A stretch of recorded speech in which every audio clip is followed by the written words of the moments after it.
That's easy.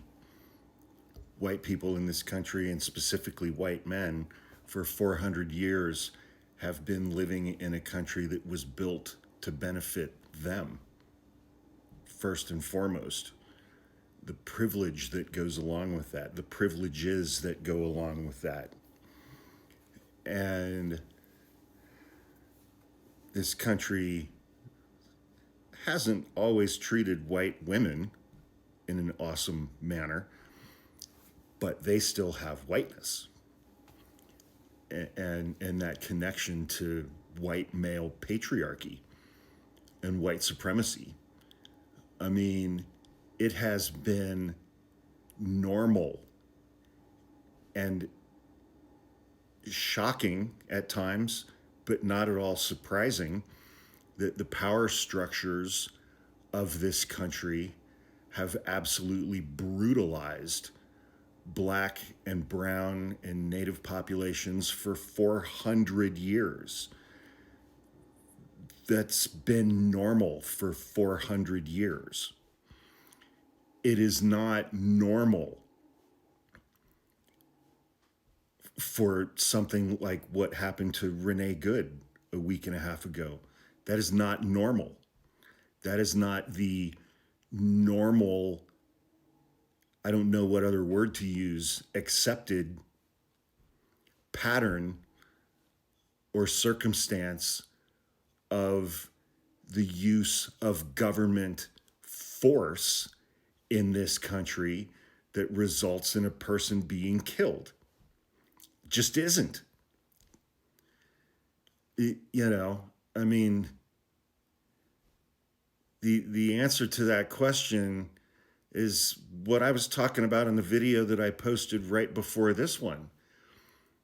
It's, white people, specifically white people on the left right now, are being confronted with how much are they going to be willing to risk personally?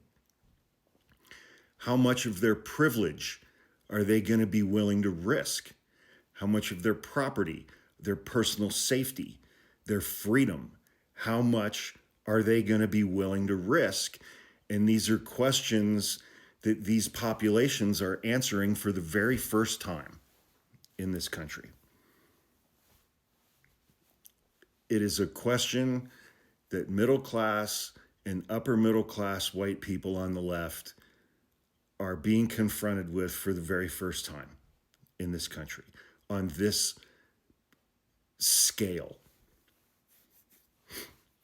We now have a president and a federal government and a Department of Justice that has classified all of us, white people on the left, whether you're liberal, Democrat, progressive, leftist, whatever, this president, government, and Department of Justice has classified each and every one of us as domestic terrorists. Like, as domestic terrorists. And with this country's history, especially over the last 25 years, of how it treats terrorists from other countries who have all been brown,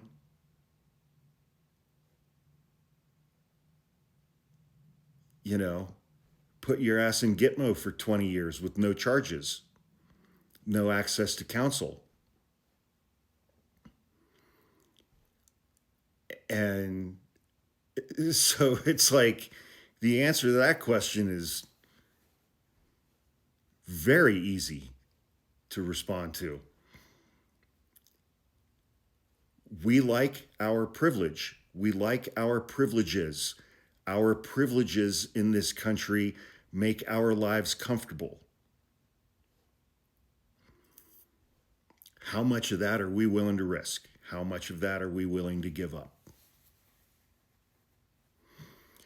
And like I said in the video right before this one, it's like so many times it gets so bogged down among white people on the left, in the different little categories of them, leftists, liberals, progressive, DNC, establishment, corporate Democrats, centrists, tearing each other to pieces.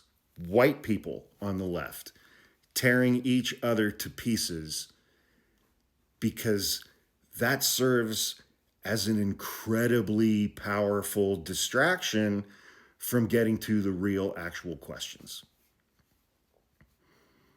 And the video I put up right before this one, I talked a lot about.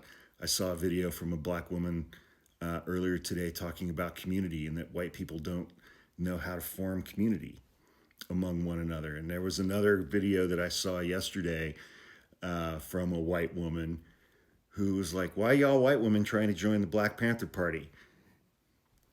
Is it because you don't trust other white women in this country?" I mean, how the fuck? Serious question. Serious question. How the fuck are white people on the left, with all of these different categories, going to form community with each other in a way that is effective to bring a halt to authoritarianism, fascism, and Nazism in the United States in 2026? Y'all can't agree on fucking anything, and you will cancel each other at a moment's notice. Your own side. I've been there. I've been on the receiving end of that shit 3 or 4 times from people on the left.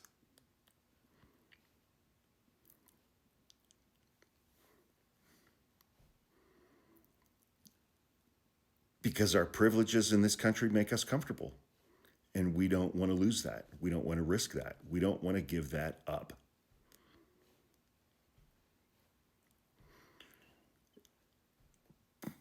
But this year, we're not going to have a choice, are we? We're not going to have a choice. You think Donald Trump and Stephen Miller and Pam Bondi and Kristi Noem and Kash Patel are going to slow down? Do you think they're ever going to admit that they did anything wrong?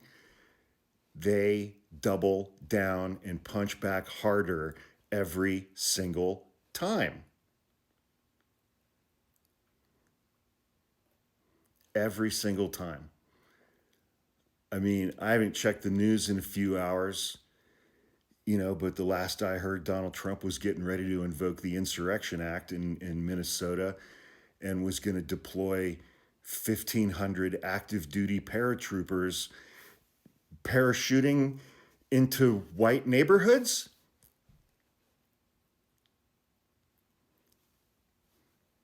What are we going to be willing to risk? What are we going to be willing to give up? What are we going to be willing to do? And are you all going to be willing to risk your privilege? Are you all going to be willing to risk your proximity to whiteness, to being one of the good whites in this country? Are you willing to risk being a race traitor and being labeled as such? We've already been labeled as domestic terrorists, every single one of us. And I'm not sitting here pretending like I've got the answers, man. I mean, I've accomplished goals in the last year in my life that have been goals for 20 years. And I have accomplished and achieved these goals. Am I going to be willing to risk those accomplishments and achievements and what comes along with those? Am I going to be willing to risk that? I don't know the answer to that right now. And it makes me feel like kind of an asshole, frankly. It makes me feel like kind of an asshole. That it's like, I mean, because it's like I'm proud of the things that I've accomplished in the last year, that I've worked towards for 20 years. And feeling a significant amount of hesitation in risking those things in this context makes me feel like a fucking asshole. And it makes me feel selfish.